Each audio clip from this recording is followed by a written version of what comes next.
Hello and welcome to Never Seen It, a podcast where we watch movies we've never seen and then we talk about them. I'm one of your hosts, Betsy, and with me as always is my co-host and husband, Trent. We talk a lot. Do we? Yes. Good night, folks! So today we are continuing our Oscar series. So it's a little more sporadic this year because we actually had 4 done before we started these movies this go around because we were just taking best guess. So go back and revisit those episodes. This is going to be number 6. We are watching Licorice Pizza today. Yes. So Trent, what do you know about Licorice Pizza? I like licorice.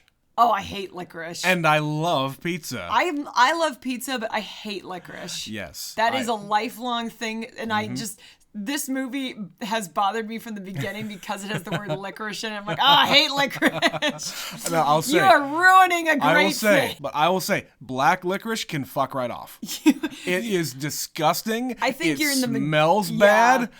Oh, I think you're in the majority on that. Like cherry Twizzlers and shit like that. I'm all about that. Just give it to me. I'm okay with all of that.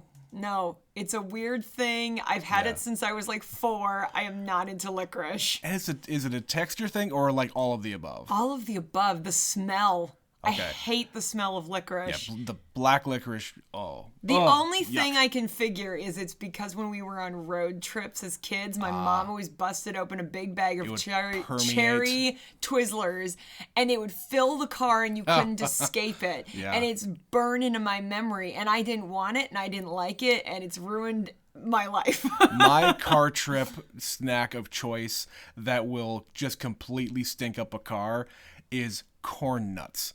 Specifically, barbecue corn nuts.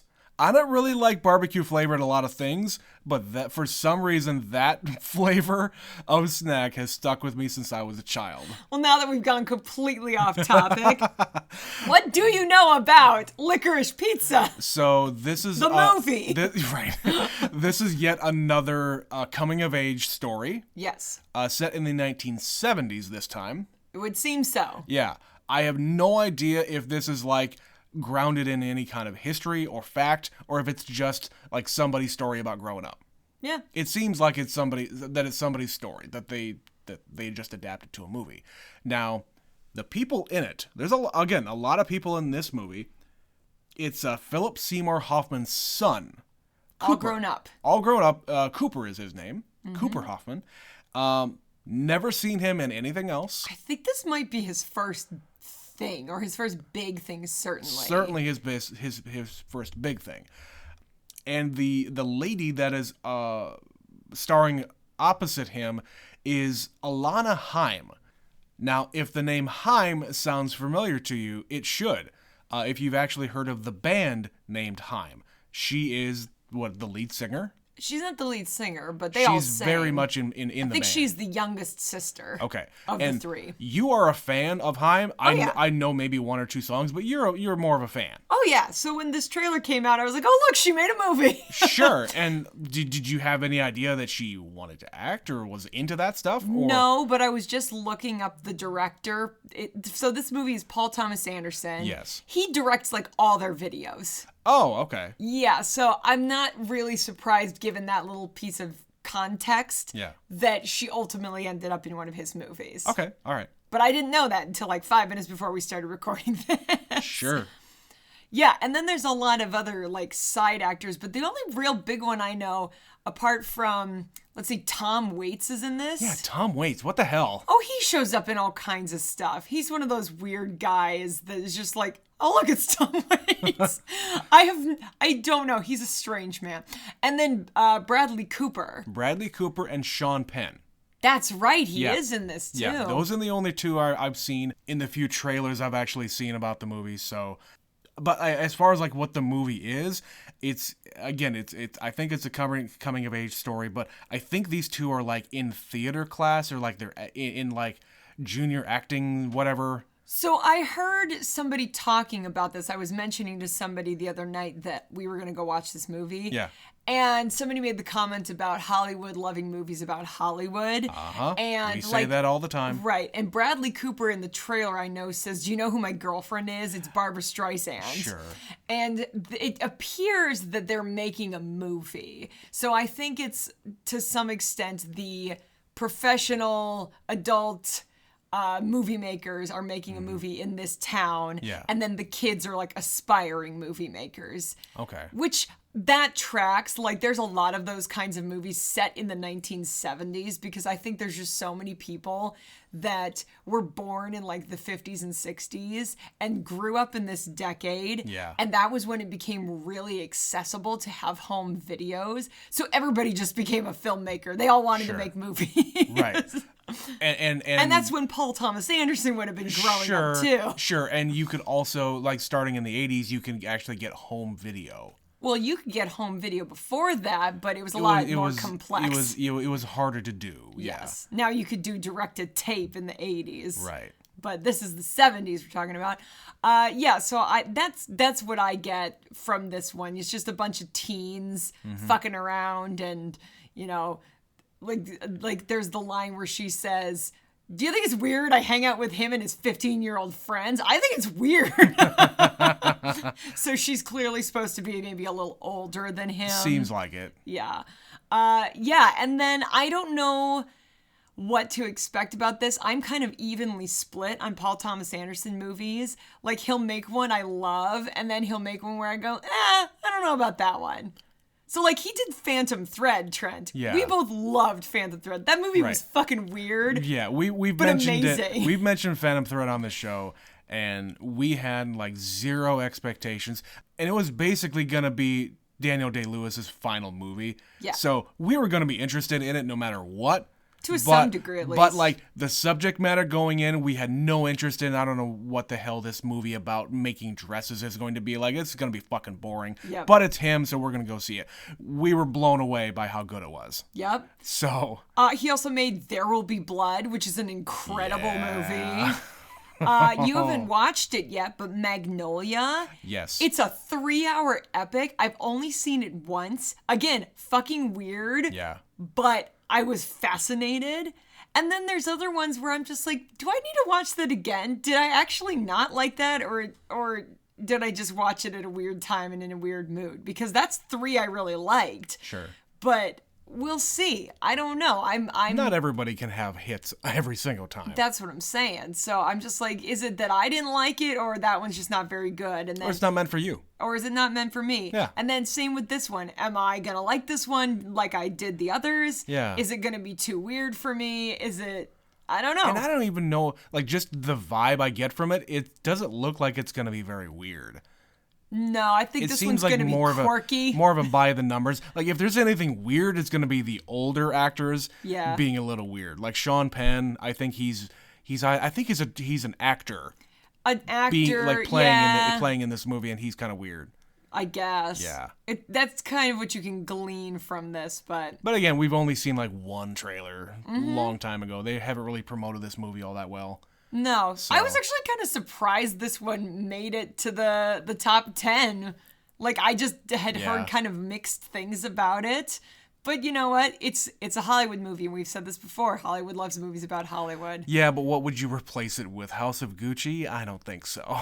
Tick, tick, boom, Trent. It's true. Tick, tick, boom. It's true. But we're not talking about Tick, tick, boom. We already talked about that. We already talked about that. We are talking about Licorice Pizza. So we're going to go watch it now, and we will be right back.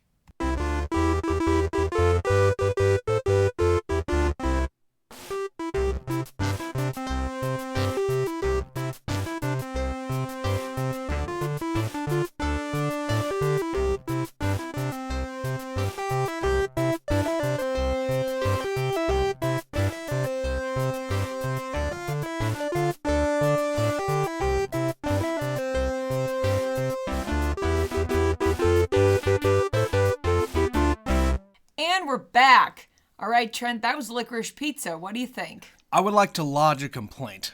Okay. There was neither licorice nor pizza in the entire movie. This title is stupid. Yes. I don't understand what the point of the words licorice pizza are. It's two things that have nothing to do with each other other than they're both food. Is that the point? They're two things that don't go together, and that's the point of this movie? Sure. It's a metaphor. Why not? Because, yeah, it's gross. And some of the elements of this movie are kind of gross, too. So let's just get to it. This movie is about a 15-year-old boy who is infatuated with a 25-year-old woman. And she's somewhat infatuated with him, too. To a point. To a point. The whole movie is how she's like, why am I hanging out with you? This is weird. Why am I doing this? Right. The whole movie. The whole movie. She knows it. Yeah. He knows it. Everybody knows it. But I guess we're just supposed to be kind of okay with it because it was the 70s. I don't know what they want me to feel, Betsy. I also don't know what they want me to feel. Like, am I rooting for this couple or am I supposed to be somewhat repulsed by this? It's kind of both, I think. Yeah. Like, if you wanted to challenge my brain, I mean, yes, I feel challenged, but I don't like it. That's my reaction after the fact, because all during the movie, nothing happens. No. Nothing happens the entire movie until the very, very end. I mean, it's like they toe the line. Like one tries to make a move, the other tries to make a move, but nothing ever actually happens. Yeah. Until the very end where she like proclaims her love. And it's just like, why? And I'll say this. The kid, the boy, Gary. Yes. Gary Valentine. That's a hell of a name. That's a Hollywood name. It very much is. The dude is like mature for his age in some respects. Yeah. And there's this one moment on the side of the road after they're done with their misadventures with that truck. And like she's sitting there thinking, geez, what am I doing hanging around with these idiots all the time? And at that point, she decides, I'm going to start to grow up. I'm going to go and do an adult thing and stop hanging around with these kids. And to a point, it kind of backfires on her because she gets in with this mayoral candidate and there's a weird thing happening there. And, you know, it just kind of backfires and she just comes running back. By the way, there's a whole lot of running in this movie. There's a lot of running. Everybody's running. What is with the running? Yeah. All the time. I never ran that much in my entire childhood. No, it's like, why are you running? Is there motivation behind your running? Or did you just feel like running a la Forrest Gump? Yeah. Because sometimes they're doing the cinematic thing where they're like walking and thinking their thoughts. And then they're like, all of a sudden. Must run. And then it's just full speed and hair is blowing in the wind and there's smiles and laughing. And it's just like, okay. But then nothing happens. Yeah. They run into each other and nothing happens. Except for the very end where they run into each other and they fall down. Right. Or they stare longingly at each other. Yeah, there's a lot of that. But there's nothing happens. There's no real big payoff anywhere. No, and that's kind of this whole movie she knows from the beginning, like it sets it up in the very beginning, she's working for a photography company that is doing the photos at his high school. Right. And she's just like hates her job and he starts flirting with her and she kind of flirts back and then he says, oh, I'm going to be at such and such place at such and such time and you should come. And she shows up. Why does she do that? This fucking kid who, I mean, okay, I get that confidence is attractive to people. They call him a little hustler the whole movie. He is absolutely a hustler, and he does it in his personal life and his business life. He's an actor, and he is a entrepreneur, if you will. Sure. Budding entrepreneur. He identifies opportunities. Yes. And he exploits them to great effect. Yes. And yeah, that's where his maturity is. But at the same time, he's still a 15, 16-year-old boy. He's a boy. Yeah. He is not a man. Uh-huh. So I don't understand it. And she just, like, is drawn to him. Yeah. And I'm like, what is the lesson we're supposed to take away from this? Because she keeps telling him, you're not cool. Like, you think you're cool. I'm not going to hang out with you. I'm going to go out with your friends who are older and actually mature. Right. And you're a stupid boy. But then she keeps coming back for more. And I'm like, is he the hero? Am I supposed to root for him getting the girl? Because all I kept thinking was, yeah, he's 15. Yeah, he's 15. And I don't care what decade it is. No. He's 15 and she's 25, and I think this is weird. Yeah. But still, it's him being this confident little shit. And he's like trying to pull all these jobs, essentially. But he's... I don't know why he needs all this money. Like, we see his mother. His mother works for a PR agency who helps advertise, I guess, businesses in the area. Hotels or something, because she keeps going to Vegas. Yeah, like restaurants and hotels and things like that. Yeah. So she has a business, and he works there to a point, but he also does acting on the side. But he also has his own businesses, and he's 15. Like, Yeah. he has a physical showroom. And he sells waterbeds because waterbeds are cool, and we're going to sell them over the phone and call this number. All of a sudden, he walks into this wig store that happens to have a waterbed in the back. Why? Why is that wig store selling waterbeds? I don't understand, but it's apparently a brand new thing for whatever year this is. They never say the year. No, they don't. No, but it is the 70s. Yeah. Now, I am aware of waterbeds. My parents had a waterbed when I was growing up. My grandma had a waterbed. Yeah. Yep. So I know what they are, and they're terrible. They're not good for your they're not good for body. anything. No, there's no support there. Yeah.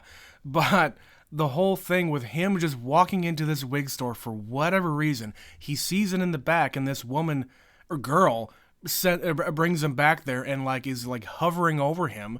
Like, that's a 15-year-old kid. Yeah. What the hell is up with this movie? Seductively saying, your girlfriend would really like it. Right. Why? Also, it's like $50.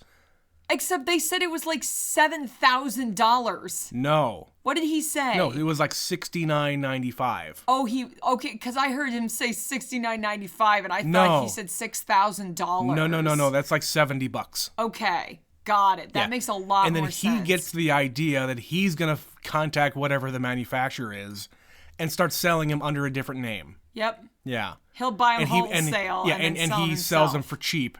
He gets the idea, hey, let's put it on the radio and write up this catchy thing that the radio dude is going to put on the air. And he does a pretty good job of selling it. Yeah, call this number now. Call this number now, and they go back and they got all their idiot friends taking photos. Like his 9-year-old brother. Right. Okay. I was 9 years old, and I was 15 years old once. I would have never had this thought to sell anything. To have all these businesses and get all my friends to get together and do this. I just think this is just so far-fetched. I mean, it's a Hollywood thing, and he's kind of like a budding con man. Yeah. And it is a Hollywood thing to have kids getting into trouble. Yeah, it's a Hollywood trope to have teenagers act like adults and adults act like teenagers. It's I also, get that. There's not a parent in sight. No, the mother is there at the very beginning, but she's kind of absent. Mm-hmm. The only time she's ever doing anything with him is when they go out for the burgers. Pretty much. And he just happens to see Alana out with Lance, the competition, as it were. Yeah. And even Lance isn't any older, I don't think. Not much. I think he's a little bit. He's a little older, but yeah.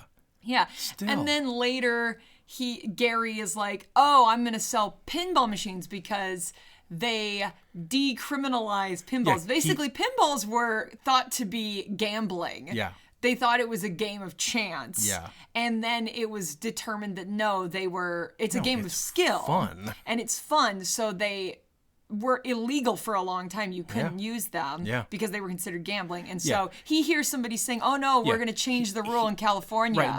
This council person or I guess this is assumed to be LA. They keep saying, like Encino and San Bernardino and a lot of places. It's the greater LA area. So this councilman that Alana goes to work for overheard that, there's going to be an ordinance passed that pinball will now be legalized the next day. Yep. So Gary gets on the horn and gets this inside scoop. And he's going to make this new business and be the first person on the block to have pinball machines again. Mm-hmm. And he's going to make a bunch of money doing that. For what? You are 15, 16. What do you need all this money for? Why are you trying to hustle so much? Yeah. I guess there's really no father to speak of here. No, he's clearly it's just him and his mom. Yeah, it's him and his mom, and he's taking care of his little brother. Now I get that, but I am bothered by that whole thing. This whole movie is really weird. It's a weird movie. Yeah. And he goes to he leaves his brother at home alone and goes to a restaurant down the street, and they call him hello, Mr. Valentine. Right, they know him by name. And he's there all the time. He's a regular, and they talk to him like an adult. And it's just is this a weird, fucked up child star thing? I was just going to say, this is some kind of Ferris Bueller shit. Yeah. Except Ferris Bueller is fun and funny, and he hangs out with his peers. Sure. This kid hangs out with grown-ass adults, and it's uncomfortable. Uh-huh. Yeah. Uh-huh. Ah, man. If it wasn't for that portion of it, if he was a senior in high school and he was 18, yeah, I would have less of a problem with that. But they say it many times. Uh-huh. They very much are letting you know. And she is pushing back on that point multiple times here. It's you're 15, I'm 25. I thought she was lying at first. Okay, she might be though, because when she's in the truck later, she says, I think at one moment she's 28. Right. But then she says, I'm 25. Right. And it's wait, was that a what mistake because she's nervous or because she's been lying this whole time? I have no idea. Because that makes it even creepier. Sure. If she's 28. Either way. And still, even if she's just 20, still, don't be doing that. Yeah, I don't like it. I don't... I also... So the character of Alana is played by Alana Haim. Yes. Her sister Esta is played by Esta Haim. Uh-huh. Her sister Danielle is played by Danielle Haim. And then her parents are played by her parents. Uh-huh. So is this just a choice because we were lazy or because we can't remember fake names, so we're just going to give you all your same names to make acting easier for you? I think it's Paul Thomas Anderson is obsessed with this band and this family. I guess. So much so that the movie begins at the very, very beginning. Before the movie. Before you get any kind of movie or title or anything, you get treated with a music video directed by Paul Thomas Anderson from Haim. Yeah. What the fuck was that? I mean, listen, I like this band. And they have nice music videos. Okay, cool, but... That's all well and fine. But this is a short in front of this movie, basically. Yeah. Yeah. What? I don't know. I kind of hated that. It's we need you to know that this is a band. In case you are not young. No, I don't. If you're not young and hip, don't. I need you to know that these three girls are sisters who are in a band together. Put it at the end. I don't know. Put it at the end. If that's if you want to just advertise this band, which again, I have no problem with this band whatsoever. I like their music. They seem like cool people. But it was kind of weird. It's very, very weird. It's as if he just wanted this movie to be the vehicle to make Haim a larger thing. And then you had a movie in between. Yeah. Starring one of them. And they're all there playing themselves, but they're not playing themselves. Yeah, they're playing her sisters. Yeah. And they barely have anything to do. They have a different last name. Yeah. But they're all there. Uh-huh. And yeah. I had a big problem with that, and it put a bad taste in my mouth right at the beginning. I don't mind that they're there. I mind that they all are just using their real names. It's lazy. I care less about that. I care about him putting his directed music video at the beginning of the movie. Okay. For no reason. No reason whatsoever. Fine. It didn't serve the movie. Have the members of the band. Movie. Yeah, have the members of the band in the movie. Put her parents in there. I don't care about that. Fine. That happens all the time in movies. Yeah. But in this one, you're just showing off, dude. You're showing off the fact that you directed these music videos, at least this one, and the fact that you are a fan. You're showing off that you're a fan of this band. That's fine to be a fan of a band. Don't put it in your Hollywood fucking picture. Okay, it's also kind of beating you over the head with, I know so many people in Hollywood in this movie. Right. Because let's see, amongst the random other characters in this movie, we have the mattress salesman, played by Leonardo DiCaprio's father. Yeah. I'm looking at the credits and I see DiCaprio and I was like, the hell it is. And no, it is. It's definitely him. Yeah. You had Steven Spielberg's daughter is in this movie. I didn't see where, but she's in the credits. She's one of the kids. There's dozens of children running around this movie. Yeah. Yeah, so she's in this movie. I missed entirely, Jack Nicholson's son is in this movie. He's also an actor. You've got Cooper Hoffman as the star, who is Philip Seymour Hoffman's son. And then there were 2 other kids with the last name Hoffman, who I have to assume are his siblings. Yeah. So yeah, it was just like, look at all these famous people's kids who I put in the movie. This is very reminiscent of Once Upon a Time in Hollywood. Yes. Yeah. Same where thing. there's a whole lot of Hollywood children in that movie who are ostensibly adults. But man... It's distracting to be distracting. Yeah. It's distracting if you know about it. I didn't know about any of those other people. It's distracting once you find out. Yes, and it's bothersome, especially that, you know, we watched a couple of trailers for this, I think, and they really advertised the fact that Sean Penn and Bradley Cooper were in the movie. They didn't show up until more than halfway through, and they're in like 2 or 3 scenes. Oh, that's everybody they advertise. And they are completely inconsequential to what's going on. Yes. They're just some famous people you're going to put in the trailer to get people to come to your fucking movie. Right. So Sean Penn is another actor who's in like 1 scene, 2 scenes, and he's basically there spouting lines from his own movies just to be an asshole. Yeah. Tom Waits shows up as a director who schmoozes with Sean Penn's character. Yeah. And then he's not in the rest of the movie. Maya Rudolph shows up for a scene in like an audition. Right. Who else was in this? Fucking John C. Reilly is in this movie, guys. In the weirdest cameo I think I've ever seen. And you don't even see his own face, but you hear his voice and he's unmistakable. There's like a teen... There's an expo. Yeah, there's like booths where a business will come in to sell their wares. Yep. You've been to these places. And there's this booth with, hey, meet the real Herman Munster. The Munsters are there. Yeah. And it's John C. Reilly dressed as Herman Munster. And he's just like, yeah, I'm the real guy. And it's just like, why is John C. Reilly? And again, I understand because he was in Magnolia. He's got a connection with Paul Thomas Anderson. Yeah. But why is he there? Why is anyone in this movie? Why is this movie? The more we talk about this, Betsy, the more I don't like it. I just think we've talked about this recently. Somebody said this movie's 20 minutes too long about a movie we watched recently. Yeah. And that's every movie. Every movie is 20 minutes too long right now. And this movie is no exception. Oh, we talked about Bradley Cooper. That was who I was talking about. Yeah. Bradley Cooper shows up. He's a crazy man. He's a crazy man, and then he disappears. Yeah. Yeah, so all these people just show up, they act crazy because this is what Hollywood is. People are just weirdos who everybody knows everybody, even if you're 15, and you can date who you want and have, you know... He gets all the tail. Get all the tail, and... Barbara Streisand. I didn't understand this. It is just sucking up to people who get the... Like, if you're not in on this joke...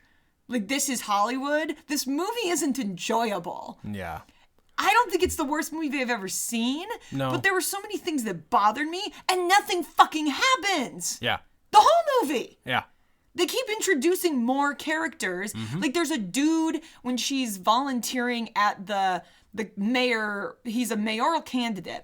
When she's volunteering at his office, this creepy dude walks in the door, looks around, leaves, has a and backpack, then stands across the street, and she confronts him. And then he's at a restaurant later. We don't know why he was there.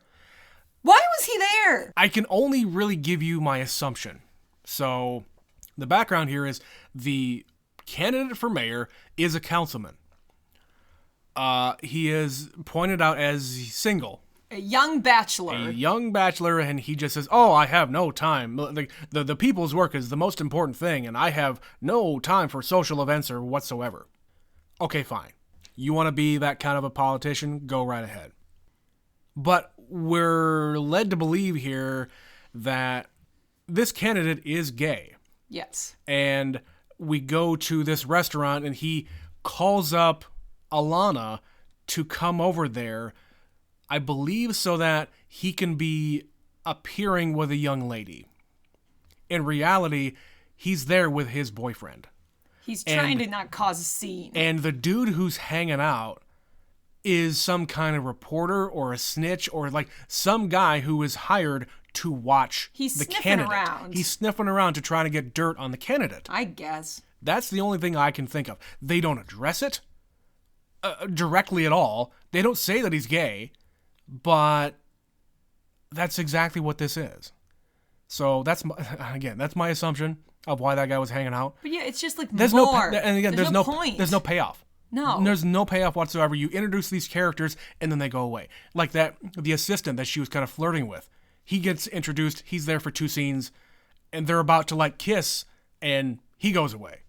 Yeah. So whatever attraction that you had with that guy is now gone, and you're going to shack up with this kid. Yeah. He takes her to like his agent, I think is who that was, that middle-aged woman. And she's just like, Sure. whatever it is, say yes. Uh-huh. And she just rattles off, do you speak any languages? Yeah, I speak Hebrew and Spanish and French and Latin and Portuguese. And I ride horses and I know Krav Maga. Yeah. And all of these different things. Yes, yes, yes, yes. And then there's this weird little scene with the agent. Topless. No topless. But the agent is just like buying into the bullshit. Uh-huh. And she's just like, you're a fighter. You come in here looking all cute, but you're a bulldog. Ha! I love it. You're so cute. Like, right. And that's more of the Hollywood shit. Yeah. Like there's these weirdos that run Hollywood, so to speak. Uh-huh. And if you have to impress them, you have to say yes to everything, and you can learn. And that is a real thing. I've heard that real before. Thing. Yeah, you can learn. There are plenty of people who have gotten jobs because they say that they can do it, and by the time they actually start filming, you can learn how to do that. My favorite one of those stories, I watched a video where they were talking about the making of Aladdin, the cartoon. Mm-hmm. And the kid who got cast as the voice of Aladdin, what do they ask him? Can you sing? And he says, of course I can sing. He cannot. He is a terrible, awful, very bad, no good singer. And he had to go and actually sing, and they were laughing so hard that they were like covering their faces and couldn't look him in the face. And then they thanked him for his time and hired somebody to do the singing for him. Mm-hmm. And he still got to keep the part. They Right. just found a singer because Disney, that's how they work, especially in an animated movie. It doesn't matter. Who cares? Yeah. Who cares? But yeah, they were laughing so hard they were just like smothering their faces, and he could barely get through it because it was so bad. Yeah. But yeah, say yes to everything. You can learn to ride a horse. You can shoot bows and arrows. Who cares? Yep. It doesn't matter. That's Hollywood. Yeah. But it's just all that. It's a mess. The movie is a mess. I didn't see the point of it. And I don't understand why this is nominated other than what we talked about in the intro. Hollywood loves movies about Hollywood. But it's barely about Hollywood. About Hollywood. It's all tangentially related. Yeah. Why would the city councilman hire a 15-year-old and his stupid friends to make a campaign video for him? Right. And they are fuck-ups who can't even load a camera. Oh, man. She's like pointing out, I know what you're doing. They were doing that intentionally. They were not putting in the right amount of film in the cameras, and they were fucking up on purpose. He was fucking up on purpose. Why? Anyway. Because he doesn't want her hanging around this guy. I didn't see it that way. I think he's just an idiot. That too.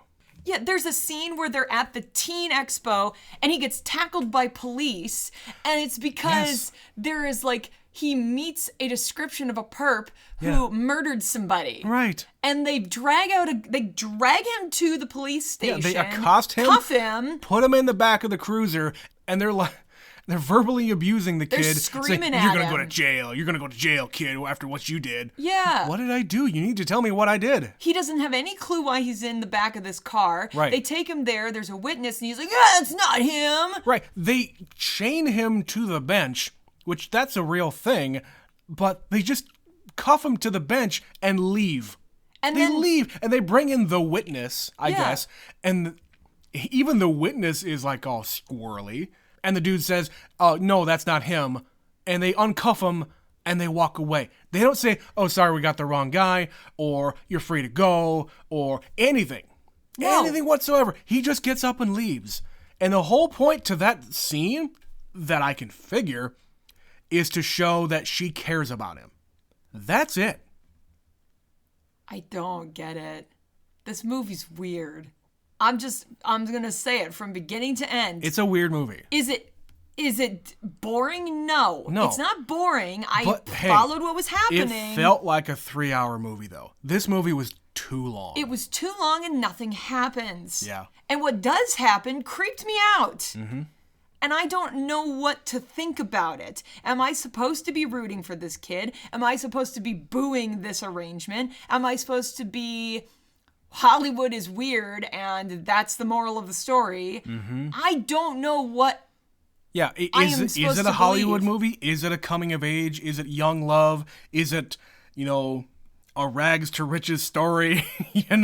Like, it's everything and nothing. Yeah, and listen, if you wanted to make a movie about the 70s, you did it. Great. Yeah. Like, it looked good. Uh-huh. You nailed the costumes and the vehicles. You had one event from back in the day. You had the oil embargo. Yeah. Where nobody could get gasoline. By the way, did you see the price of gasoline? 40 cents a like gallon. 44 cents a gallon, yeah. Yeah. Yeah. And it just... And that makes an interesting little vignette for your movie. The gas shortage and what can you do with that? Well, you can have him, they're going to go... Like, they never really introduced the idea that they're doing door-to-door sales or door-to-door deliveries and setups of brand new waterbeds. They never set that up. They sell waterbeds, but it comes in a box. You're shipping them. And I think it's because they're closing down the store, but then that doesn't make any sense. If you're closing your store, why would this guy who's dating Barbra Streisand... Which he's not. He's not. That's what I don't know. He says he is, but he's not. He lives in a very nice house, and that guy was on the phone with somebody. I don't know. It doesn't matter. Nothing matters.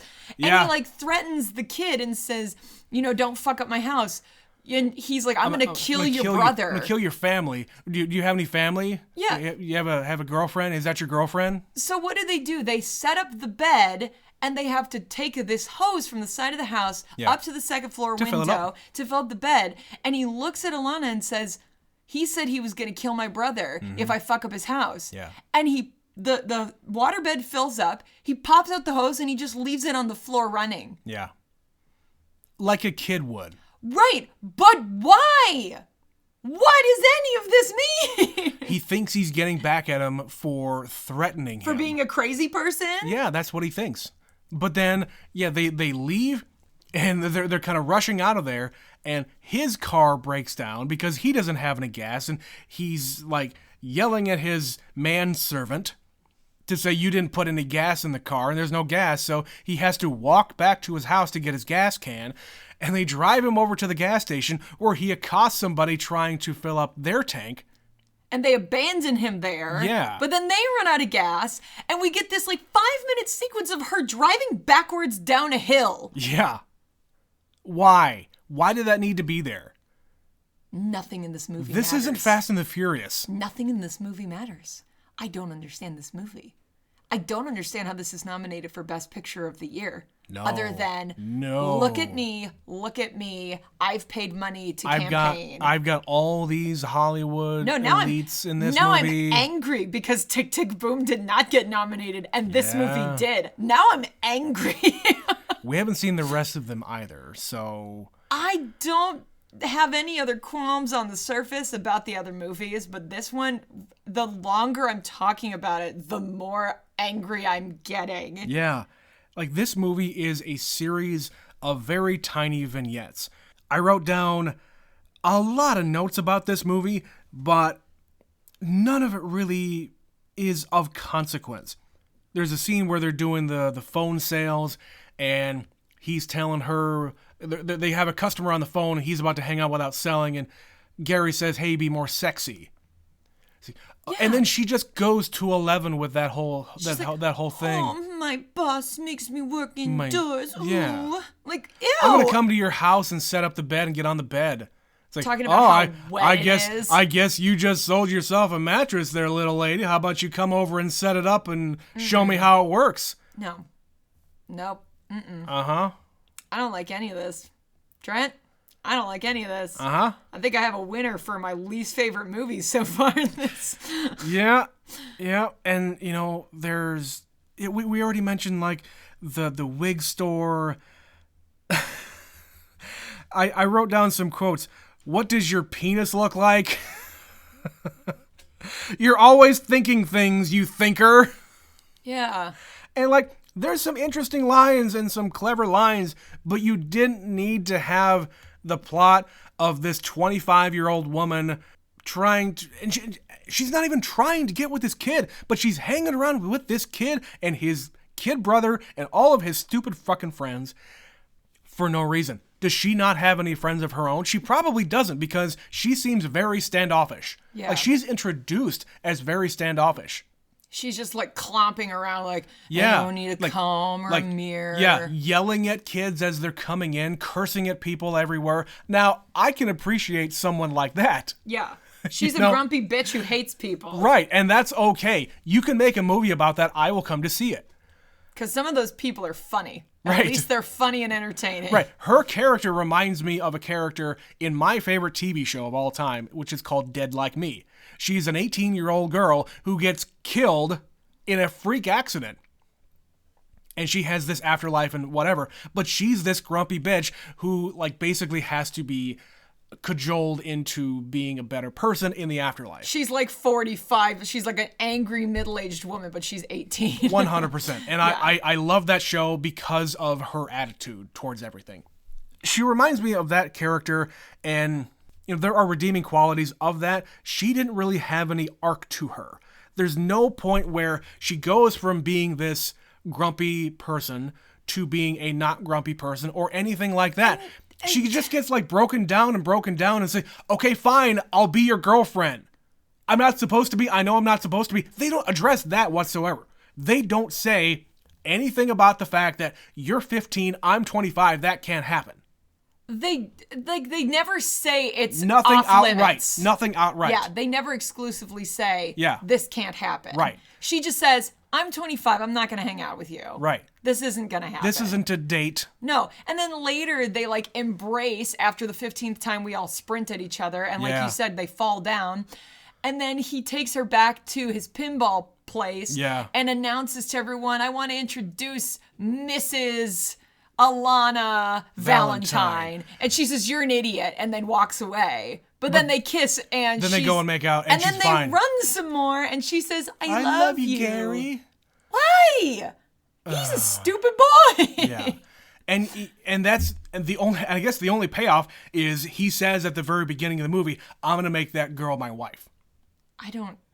Okay. Yeah. You're going to have to wait a few years, though, buddy. Oh my You're going to have to wait several years. Oh my God. Before this is not creepy. And even then, it's still creepy. It's just like, people who continually, like these actors and singers that they always talk about, the older they get, the girls they date stay the same age. Like the joke about Leonardo DiCaprio is he's true. He's it's like just 45 true. years old and he's dating 20-year-olds. Yeah. And he's 47 and he's dating a 20-year-old, and he's 53 and he's dating a 20-year-old. Uh-huh. It's weird. Mm-hmm. It's weird. And that's what this feels like. Yeah. Like, just, you're 25 and he's 15, and it's weird. It's immaturity run amok. Yeah. All over the place. And I get, like, Arrested Development and people who are too young at their old age, they need to grow the hell up. There are many, many examples in movies about that. Sure. But there's at least an arc. Like the whole movie Big Daddy. Yeah. His whole thing is he's a fuck up and he could be so much more, but he isn't. And there's a catalyst that makes him grow up. Yeah. And then by the end of the movie, he's a grown up. In this movie, it's the opposite. It's the opposite. She's going younger and staying younger and is happy to do so. And it's just, Nope. Yeah. Boo. Yeah. That's it, folks. Boo. There is a good movie here. You could have made this into a good movie without making it creepy. If you just changed a few details. I don't mind dating a girl dating a younger man. I don't care. Whatever. If it was like if it works, 15 and 18 or 18 and 22 or something. Whatever. You can make it happen and it's fine. But this is too far. It's way too far. Mm-hmm. And the fact that you don't address it makes you think that you're okay with it. No, it's not that they don't address it. They draw attention to it. It's true. But they draw attention to it and they say, this is fine. Yeah. This is all fine. And it's all fun and happy times, and it's not like nobody questions it. Even her sisters. No, they kind of encourage him. They do. I don't get it. I don't get this at all. Yeah, and that's really all I have to say about this movie. Do you have any other thoughts about this? The one thing that we didn't mention here was the ultra racist tropes of the dude with the Japanese restaurant. Yeah, so I had heard there was something going around saying boycott this movie. If you remember, a few months ago, I remember hearing something about boycott Licorice Pizza. I have no knowledge of this. Okay. Please explain. That's literally all I heard. I didn't know any context. I didn't know anything else about it. I just heard it was something somewhat racist. Okay. And so we're introduced to a character in this movie who is a white man who has spent a significant amount of time in Japan. Yep. And he has a Japanese wife, Yep. and they're opening a Japanese restaurant. Yep.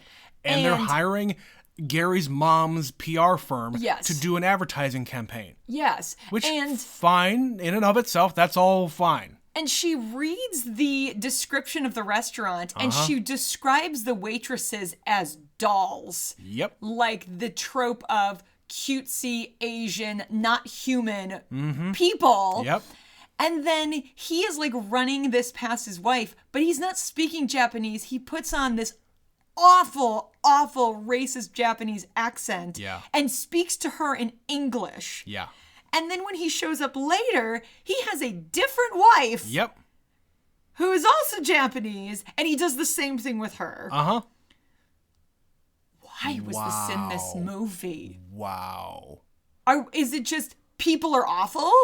And he's awful? People are awful in the 70s. That's the only thing I can glean from that. I think this was done from a place that this man is supposed to be terrible. Yeah. And we're really going to highlight it by having him do this. I don't think this was done, without thought. But again, there's no payoff here. There's no comeuppance. There's nothing.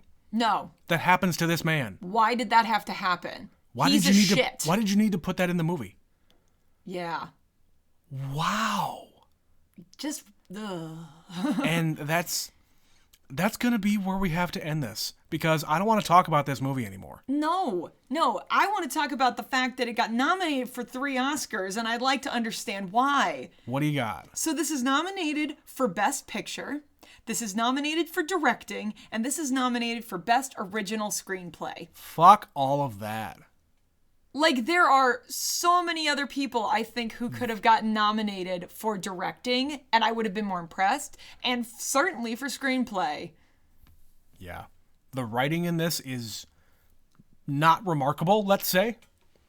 There's nothing about it that's clever or interesting or new. No. It is a period piece. I get that.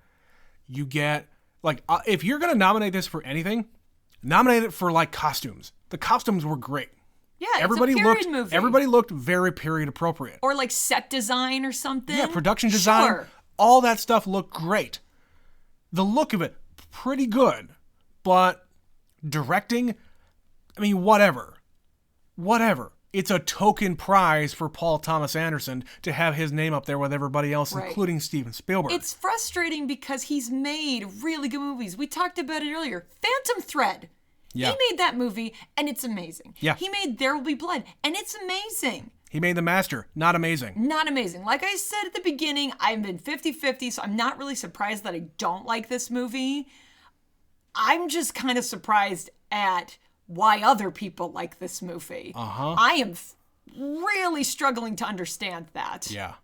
So, that being said, if you have seen this movie, and I hope to God that you've watched the movie before you get to this point in the episode, but if you've seen this movie and you agree or disagree or whatever, please tell us your thoughts.